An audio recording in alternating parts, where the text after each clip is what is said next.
సిద్దిపేట జిల్లా మర్కుక్ మండల కేంద్రంలో ఓ ప్రైవేటు వ్యవసాయ క్షేత్రంలో తెలంగాణ జర్నలిస్టు యూనియన్ సిద్దిపేట జిల్లా కార్యవర్గ సమావేశాన్ని జిల్లా ప్రధాన కార్యదర్శి మరాఠీ కృష్ణమూర్తి అధ్యక్షతన నిర్వహించారు.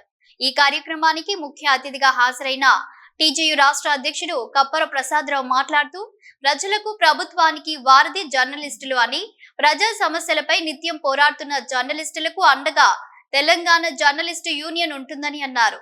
తెలంగాణ రాష్ట్ర ముఖ్యమంత్రి రేవంత్ రెడ్డి అసెంబ్లీలో జర్నలిస్టులను ఉద్దేశించి మాట్లాడుతూ తప్పు చేసిన జర్నలిస్టులకు శిక్ష తప్పదని అనడం స్వాగతిస్తున్నామని, అలాగే నికార్సైన జర్నలిస్టులను దూషించడం తగదని అన్నారు. రేవంత్ రెడ్డి గారు అసెంబ్లీ సాక్షిగా ఒక డిబేట్ చేసిండ్రు, దాన్ని స్వాగతిస్తా ఉన్నారు.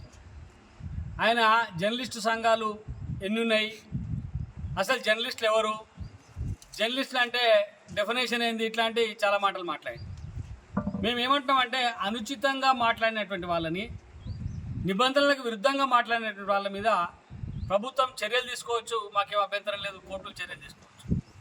కానీ నిజమైనటువంటి జర్నలిస్టుల పక్షాన ఈ ప్రభుత్వం నిలబడుతున్నదా?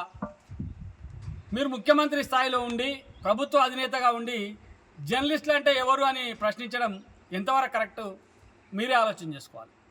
ఎందుకంటే మీరు గాలిలో వచ్చి ముఖ్యమంత్రి కాలేదు. ఎమ్మెల్సీగా, ఎమ్మెల్యేగా, పిసిసి అధ్యక్షుడిగా, అంతకుముందు తెలుగుదేశం పార్టీ నాయకుడిగా, అంతకుముందు టీఆర్ఎస్ నాయకుడిగా, విద్యార్థి నాయకుడిగా చాలా రకాలుగా పనిచేసి వచ్చినటువంటి వ్యక్తి. మరి మీకు తెలియదా జర్నలిస్ట్ అంటే ఎవరో? మీకు జర్నలిస్టులు అంటే డెఫినేషన్ శ్రీనివాస్ రెడ్డో లేకపోతే అమరో లేకపోతే ఇంకో నాయకుడో డెఫినేషన్ చెప్పాల్సినటువంటి అవసరం ఏమున్నది? నిజంగా బ్లాక్ మెయిలర్స్ అన్నారు, సరే కొందరు చేస్తూ ఉన్నారేమో, కానీ నీ పక్కన ఎంతమంది బ్లాక్ మెయిలర్ జర్నలిస్టులు ఉన్నారో మీరు ఎప్పుడైనా ఆలోచన చేసిండ్రా?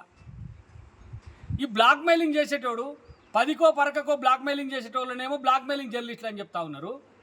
అక్కడ మరి ఎకరాల భూములు తీసుకొని సంస్థలకు ఆ ప్రభుత్వం వైపు నుంచి ఆదాయ వనరులు సమకూర్చుకుంటూ కోట్లు ఆర్జిస్తున్నటువంటి ఎంతోమంది దగుల్బాజీ జర్నలిస్టులు మీ పక్కన ఉన్నారు కదా, మరి వీళ్ళందరినీ మీరు జర్నలిస్టుగా గుర్తిస్తున్నారా? కాబట్టి దయచేసి ఎవడైతే ప్రభుత్వాన్ని ప్రశ్నిస్తాడో, పరిధులకు లోబడి ప్రశ్నిస్తాడో, అసభ్యత లేనటువంటి ప్రశ్నలు వేస్తాడో వాళ్ళందరూ కూడా జర్నలిస్టులే.